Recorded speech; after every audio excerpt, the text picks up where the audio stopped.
Welcome back into Inside Carolina's special transfer spotlight. I'm your host, Tommy Ashley. That's Jason Staples, of course, Inside Carolina's football expert. Next up, last week we did Nate McCollum. Today it is Devontez Walker, 6'3", 192, out of Charlotte, out of West Charlotte, committed to Central out of high school. And, of course, North Carolina Central didn't have a season, so he went on out to Kent State. And, Jason, one thing I think of this guy, and we talked about it with McCollum, and McCollum has 2 years left, as does Devontez Walker, 2 years left. Speed, speed, and more speed. First thing I see with him, what'd you see on the film breakdown? Combination of size, frame and speed. This is a guy that can really run and run at a NFL outside wide receiver size. The tools are all there for this guy. And, those of you who've been following Inside Carolina for a long time have known that I really was very bullish on Antoine Green from the time that Carolina signed him. And then, he kind of got derailed by injury there, but then eventually, the last second half of last year and then this year really became a quality, really high quality wide receiver and a deep threat, a vertical threat who could do a lot for you and threaten defenses down the field. This is a guy that we talked about it with McCollum just stepping right in for a Josh Downs type role. Well, Devontez Walker steps in and basically is a clone of Antoine Green in a lot of ways. Very, very fast downfield. I think he's actually probably a little faster than Green, at least post-injury Green. I think based on my usual rules of thumb when I'm watching guys at full speed on tape, I think he's 4.45 or better. So you're looking at mid to low 4.4s, might be even a little faster than that. One scouting service had him topping out at around 23 miles an hour on a long touchdown against Georgia. So that's in pads. That's really fast. So you look at the fastest guys in the NFL and they're hitting, 23 and a half on the season. Those are some of the fastest times that you're going to get of guys in pads based on their GPS stuff. So this is a guy that can really run and is an immediate vertical threat. 6'3", plays longer and bigger, I think, even than his listing. And again, I think a very similar player to Antoine Green in terms of what he brings to your offense and what he allows you to do. Yeah, I think his highlight tape is led off by that sort of a screen pass against Georgia where he just ran past everybody. And if folks remember, Georgia kind of won the national championship a couple of They're days pretty good. ago, and they were pretty good. And Walker not only ran past the guys that were straight up with him, he ran past the guys that had any sort of angle on him. You mentioned replacing Antoine Green, and I think we've seen North Carolina sort of get away from that vertical threat that they had with Sam Howell and De'Ami Brown and all that. Antoine Green, of course, was available to do it, didn't really stay healthy. We don't really know what Chip Lindsey will do. But like I've said off the air, if the passing game is tinkered with too much, there will be some trouble in Chapel Hill given Drake May's ability to handle that portion of the program. Jason, when you look at a guy like Walker, he comes out of high school, goes to West Charlotte, he commits to Central.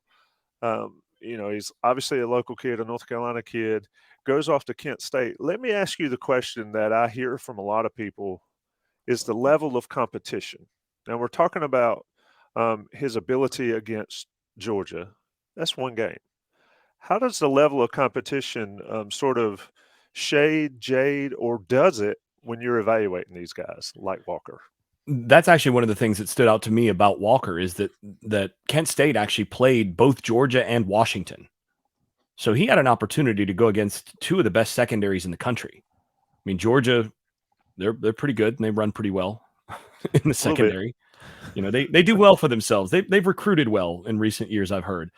And Washington, last 5 or 6 years, has had one of the best secondaries on the West Coast. And they play a lot of good passing offenses out there, and they are well schooled, and that's big time football in the secondary there. And he scored long touchdowns against both, and just ran right by guys, 1-on-1, ran right by guys. Had multiple catches, and flashed all of the things that you want to see from a receiver at this level. and did it against two ranked, top end Power Five programs. So when, okay, once, maybe an aberration, it's one game against Georgia and, okay, whatever. You do it twice. You do it against Washington too, when you're at a place like Kent State, where if you're that dude there and those programs know it, they start doing stuff like bracketing you, right? Like, okay, well, that's the one guy we got to worry about. Georgia bracketed him and he ran right by the bracket on another play and he was just missed. The quarterback just missed him, but it would have been a 90-yard touchdown because he just ran right by both the corner and the safety. So when you got a guy that can do that against that level of competition, and then you see him doing it week in, week out against Miami of Ohio, against Western Michigan or whatever, then you go, well, that just confirms that it's not just because he's playing against lesser talent. He's able to do this because he's that dude.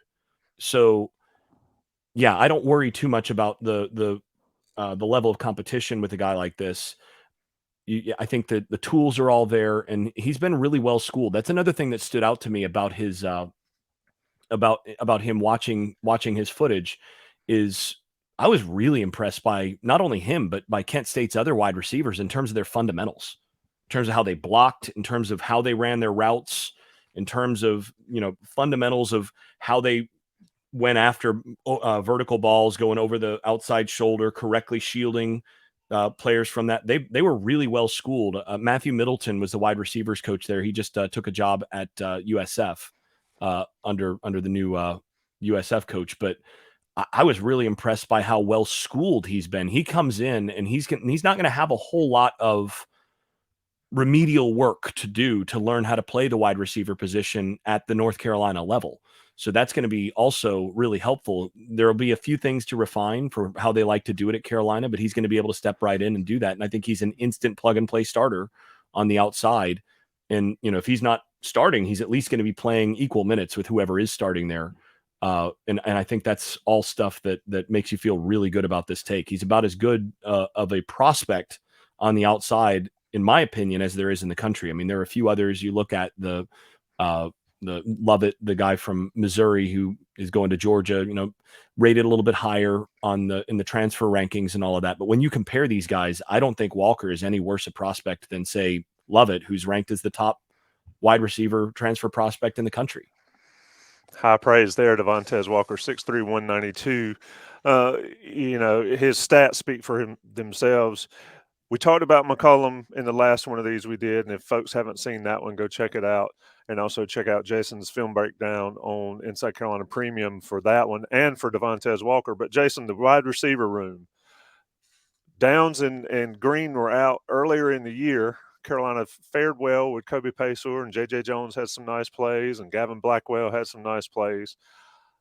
But with Green and Downs leaving, and to add these guys, I mean, it feels like, and we'll see how it plays out, but it feels like they really struck gold on getting some bodies in that wide receiver room out of the portal, which Mack always talked about. He doesn't want he wants starters. Well, both these guys certainly potential to start and maybe will start. Yeah, and again, you only have 5 guys returning on the roster on scholarship that are set to play.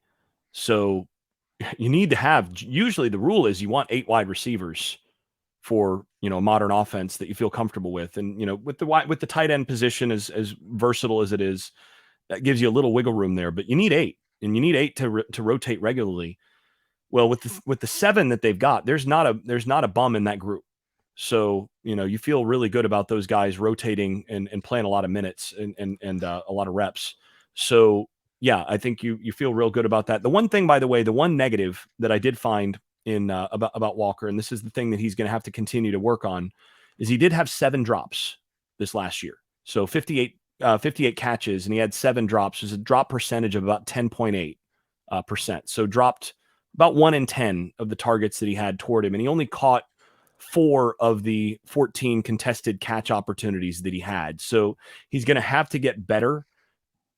This is where the level of competition thing is going to matter a little bit. He's going to have to get better when he's tightly covered and he's in competitive catch situations of making sure he comes down with those.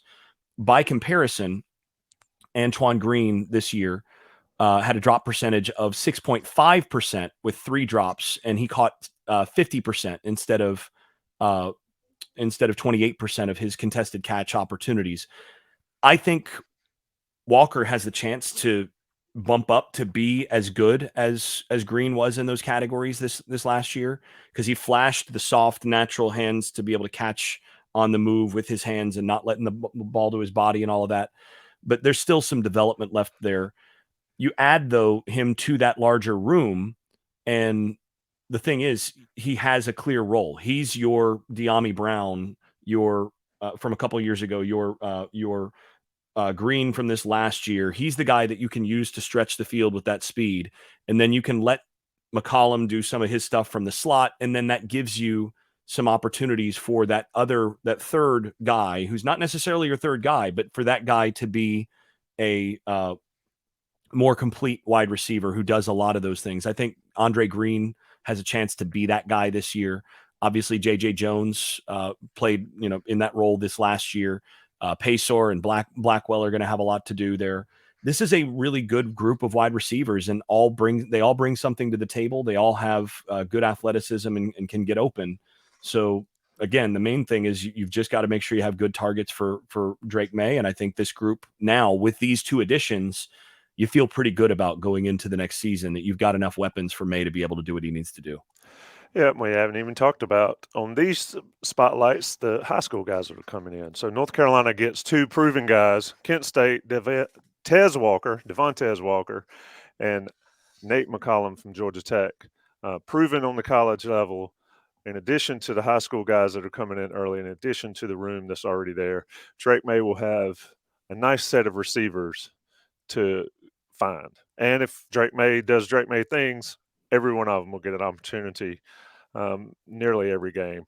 That's Jason Staples. I'm Tommy Ashley. This has been Transfer Spotlight. Devontez Walker, wide receiver, will be back next time with a guy from Coastal, Willie Lampkin. Thanks, Jason. Thanks, Tommy.